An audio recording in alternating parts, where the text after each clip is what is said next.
Каравана на 20 години. Добър или лош избор?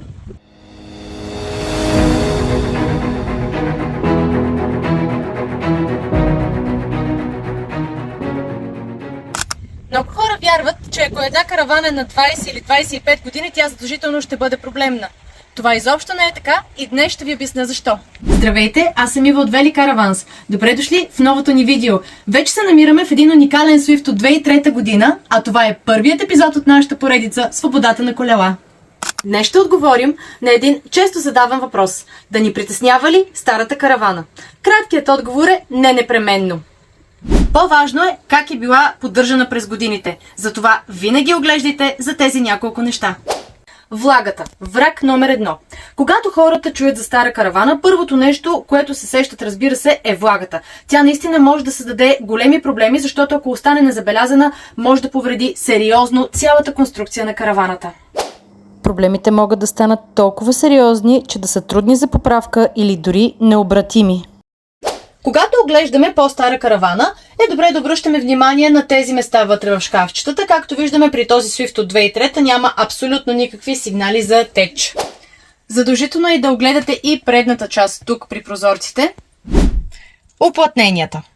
С времето всички уплътнения стареят. Слънцето, студът и дъждът постепенно ги износват. Това е нормално и при нужда могат да бъдат подменени. Важно е обаче да се провери дали вече не са пропуснали вода.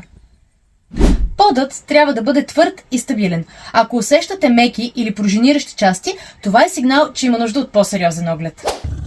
Проверете дали всички уреди работят безпроблемно. Хладилник, отопление, осветление, котлони. Това са проверки, които ще ви спестят много главоболие след покупка. Караваните често остават дълго време без движение. Затова не бива да пропускаме проверката на спирачките и гумите. Някои хора се отказват от страхотна каравана, само защото е произведена преди 20 години и купуват малко по-нова, защото изглежда по-модерно, но всъщност е пълна с куп проблеми. Затова не избирайте годината, избирайте състоянието. Винаги правете внимателен оглед и ще се убедите, че дори и по-стара каравана може да бъде изключително добре поддържана и да няма нищо, за което да се тревожите, точно като при този Swift Speedbird от 2003 година. Разбира се, няма как да не спомена и недостатъците.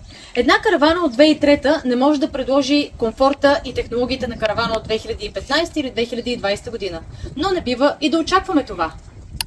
По-важно е да знаете какво получавате срещу бюджета си и дали то отговаря на начина, по който ще използвате караваната.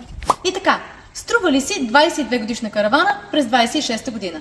Според мен да, ако е поддържана правилно и е избрана след внимателен оглед. Напишете ми в коментарите, вие бихте ли избрали по-стара каравана, но добре запазена, или винаги ще търсите по-нов модел. Това беше от мен. До следващия епизод и не забравяйте, свободата започва от тук.